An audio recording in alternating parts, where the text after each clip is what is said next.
Welcome to Mama Needs a Moment.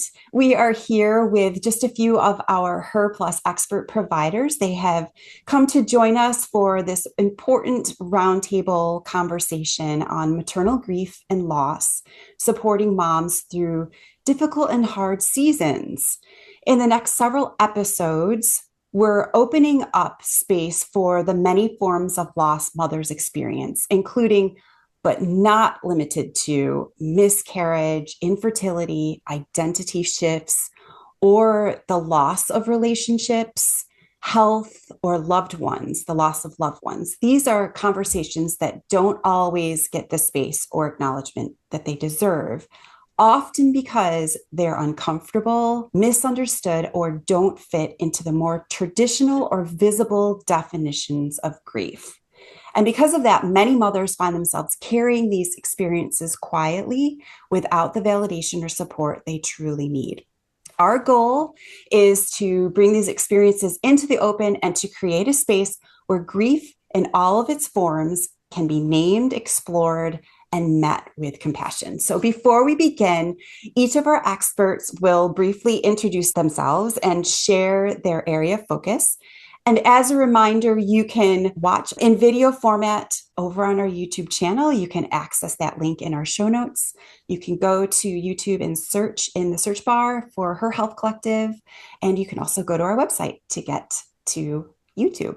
Kelly, would you pop on and say hi and give a little background? Sure. Thank you for having me. My name is Kelly Smedley.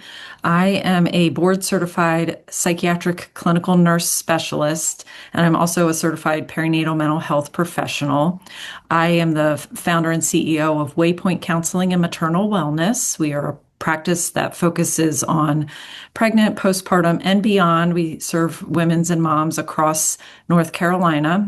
And I am also a loss mom myself. I have experienced the loss of my son when he was 3 months old to SIDS, and that was almost 13 years ago. So I not only have professional experience, I have a personal story as well, and I'm excited to talk about this topic today.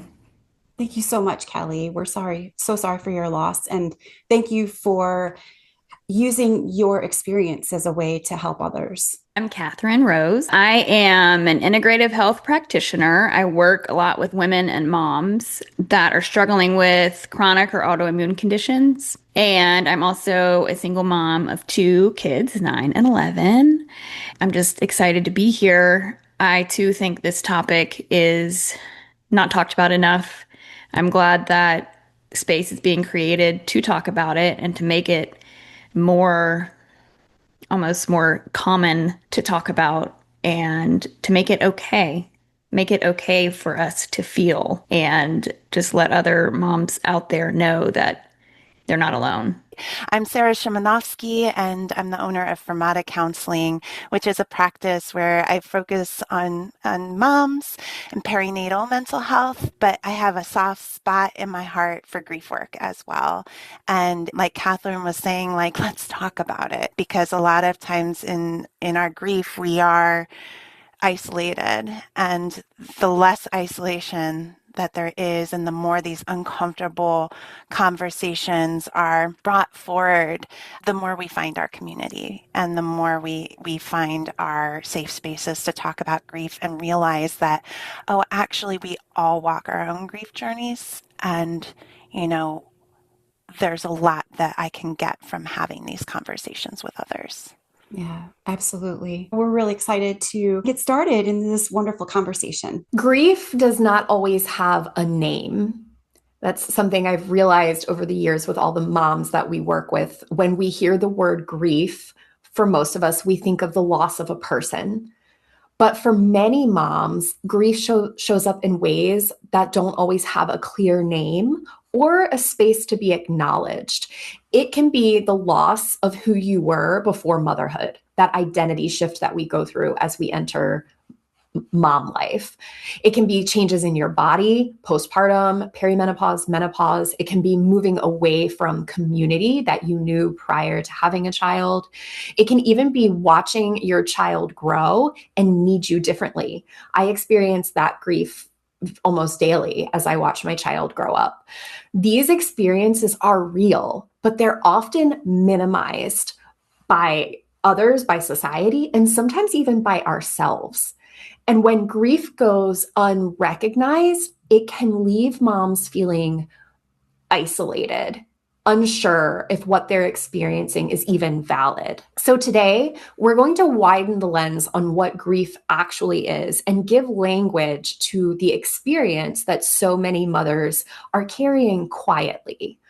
So I would love to know, how do you define and recognize the many forms of maternal grief, especially the ones that often go unseen or unacknowledged? I think grief in general comes in many ways and many forms. Like you said, it could be just seeing your child grow up, meeting their milestones. You're excited. You have all these bittersweet moments as a mother where you're excited for your child to progress and learn and grow and develop, but you're also longing and missing those moments when they were smaller or when they couldn't speak or they were learning to walk and talk. So that is one aspect of it. I think in terms of, miscarriage or stillbirth or infant loss in particular, that is often a grief that goes unrecognized, and it's what we call disenfranchised grief. Often with miscarriage, many people don't even know the mom was pregnant because she hadn't shared the news yet. And so when you lose a pregnancy, there's often a lot of blame on yourself unnecessarily, but moms do this. And along with that, there's like a sense of shame or guilt, and then this isolation that you're carrying this secret alone, this grief alone. And so that can be really challenging and isolating. It's part of why I do the work I do, is to name our losses. And I've even seen women who've had several miscarriages, the grief is different with each one. And there's guilt about that, okay, if I had an early loss, maybe that hit me a different way than a later loss did. Does that mean I didn't love that potential baby like I did the other loss? And the right answer is there's no right or wrong way to feel when you've had a loss of a pregnancy or an infant or any child. And there's no right or way to grieve with the milestones that your children obtain here on Earth. So it's very nuanced and very layered. Kelly, the no right or wrong way is so huge, and I think in all aspects of grief. And just like motherhood too, though, we come in with all these preconceived notions of what is right and what is wrong, but we haven't experienced what we're about to experience yet. So, in terms of motherhood, we come in with like, and I'm going to be this kind of mom, and I'm going to breastfeed, and it's going to be and no one's going to watch TV. And like, that's our preconceived notion that we come in. But we also come in with like, I know someone who had a miscarriage and they were fine. And that should be me. Then we start with the I shoulds and the expectations that we carry in that we may not even know that we're carrying. But with those expectations comes the judgment on ourselves, which, we can definitely have a conversation about society's judgment and society's expectations on us, but it starts internally, I think, with those expectations that turn into judgments about our grief and our processes. Right. And a lot of moms will get comments, sometimes by well-meaning people, but, oh, you'll go on to have another pregnancy, or you already have a few kids, you're still blessed. And I think that takes away from those experiences and the feeling of like, but you want that baby, you want that pregnancy, and you can be both at the same time. You can be grateful for what you have and still be grieving. And when people make these comments, sometimes thinking they're being supportive, they can actually really contribute to that isolation and that aloneness that no one else understands. To add to that, in clients that I see, I feel like grief and trauma with them shows up oftentimes physically a lot of the time, especially in women who are dealing with chronic and autoimmune conditions.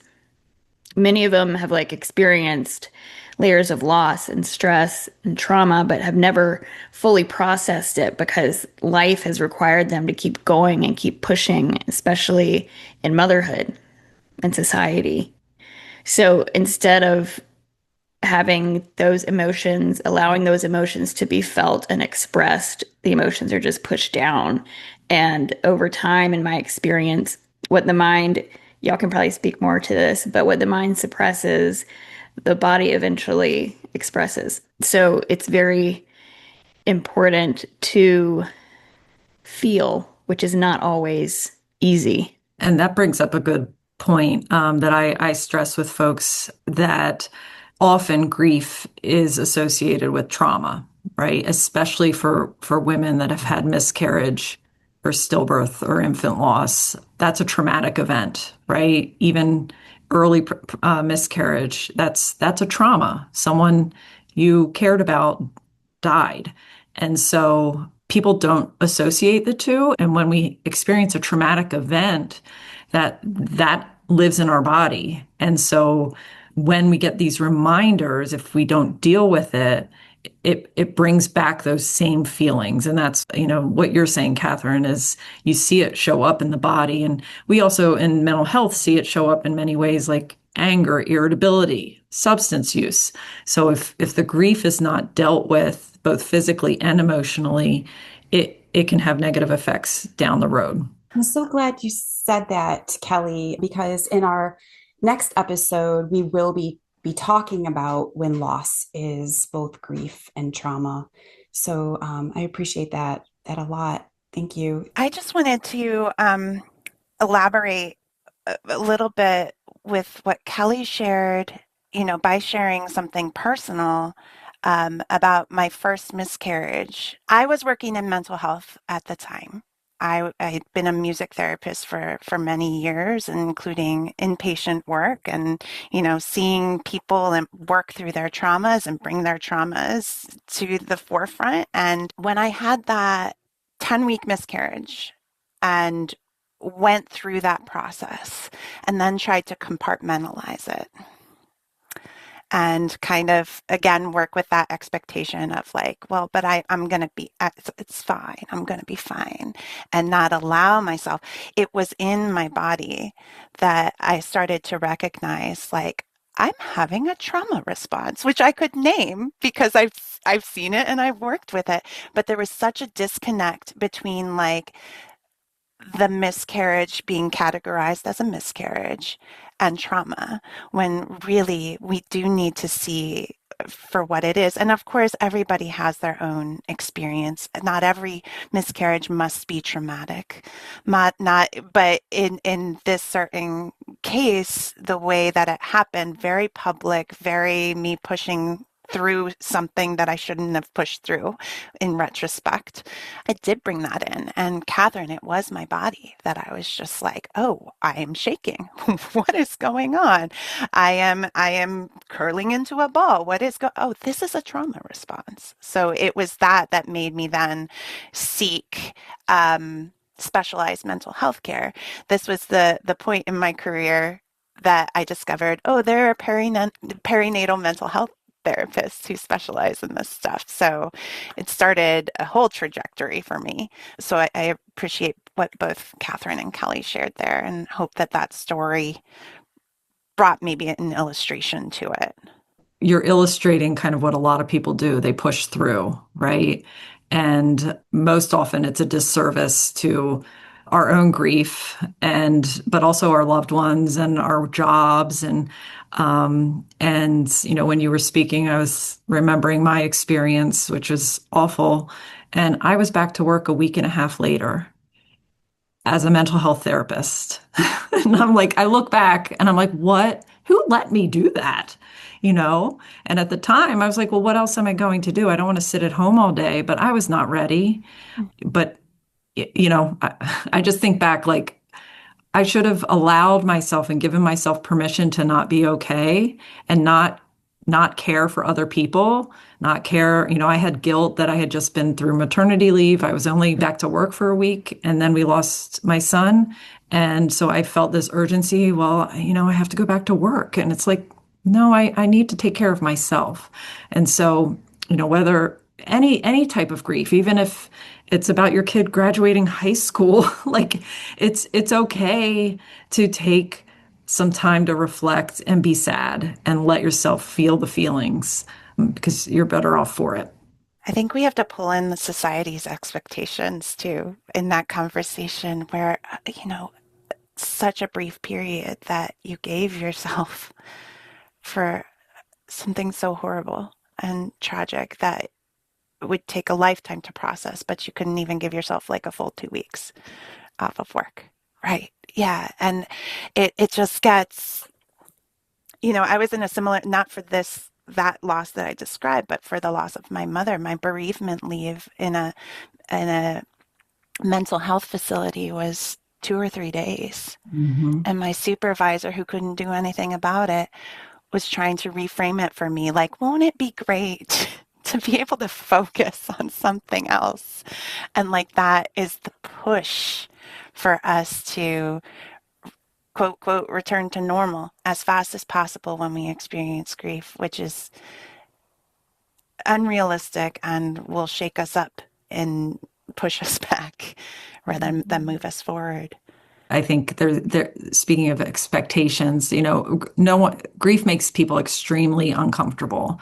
I was talking to someone the other day and, he has a friend that's going through stage 4 cancer treatments, and he shared that his friend is feeling extremely isolated because, death and impending death makes people really uncomfortable. And people need to realize that it's not about you, it's about what the other person needs. And you're not going to make someone cry if you bring up the name of their child or, they're crying already. So by naming the grief and showing support, you're acknowledging the heaviness and you're actually helping the person.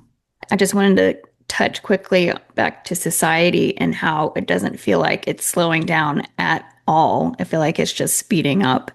And to let grieving mothers out there know that even though society is out there going a million miles a minute, our phones are dinging, technology is everywhere, it is still okay to listen to your body and to pause and to give yourself that space and that time that you need. I have not experienced loss in these same ways, but through a divorce, that was some grief. And then after my first child, I didn't know what postpartum depression was. I'd never heard of it.